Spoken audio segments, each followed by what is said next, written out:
नमस्कार, मी पंजाब टॅक हवामान अभ्यासक मुक्काम पोस्ट गोगुळ धामणगाव तालुका शिरूर जिल्हा परभणी. करायला सांगू इच्छितो की आज 18, 19, 20 आणि 21 आणि 22 जून पर्यंत राज्यामध्ये भाग बदलत पाऊस पडणार आहे.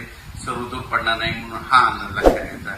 राज्यात एकंदरीत सांगायचं झालं तर राज्यामध्ये 23 जून पासून म्हणजे 23 जून ते 30 जून दरम्यान राज्यात विदर्भातून पावसाला सुरुवात होणार आहे आणि 23 जून पासून 23, 24, 25, 26 थोडा कमी प्रमाणात पाऊस राहील म्हणजे 25 जून पर्यंत.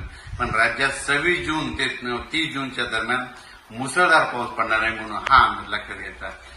राज्यातील सर्व शेतकऱ्यांना सांगायचं झालं तर म्हणजे आता ह्या 22 जून पर्यंत म्हणजे आज 18, 19, 20, 21, 22 जून पर्यंत राज्यात भाग बदलत पडणार आहे.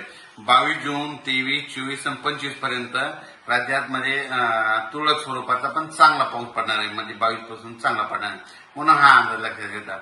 पण राज्यातल्या सर्व शेतकऱ्याला सांगू इच्छितो राज्यात 25 जून पासून तर 30 जून पर्यंत मुसळधार पाऊस पडणार आहे, होडी नाले वाहणार आहे, छोटे छोटे तळे देखील भरतील म्हणून हा अंदाज लक्षात येतात. तुम्हाला एक मागच्या मध्ये उन्हाळ्यामध्ये